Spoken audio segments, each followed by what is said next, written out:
1 cup chole मी येथे भिजायला ठेवलेला आहे। हा बघा अशा प्रकारे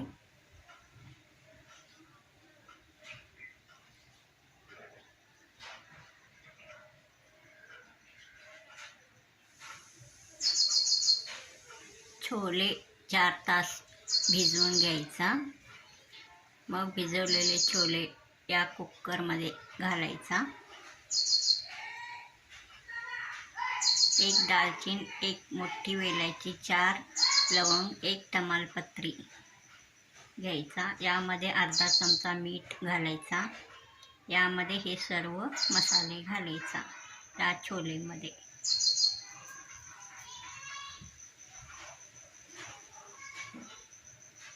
पाणी घालायचा।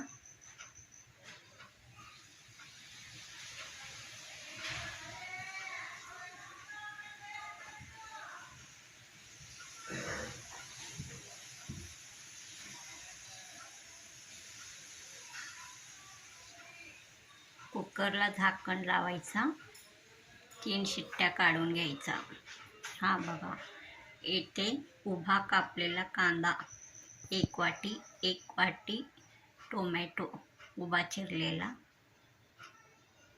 1 गड्डा लसणाच्या पाकळ्या, 3 हिरव्या मिरची, अद्रकचा थोडासा तुकडा घ्यायचा।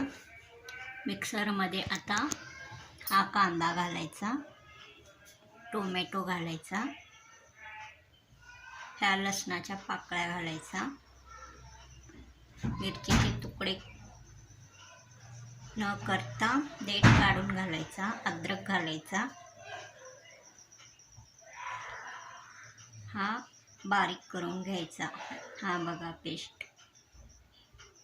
हे सर्व मिश्रण बारीक करून घ्यायचं।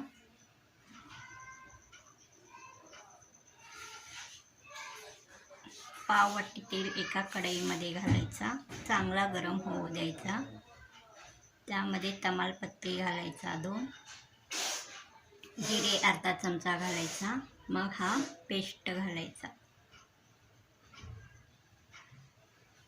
सर्व आपण तयार करून घेतलेला टोमॅटो कांदा ह्याचा मग चांगला असा मिक्स करून घ्यायचा। परतून घ्यायचा चांगला।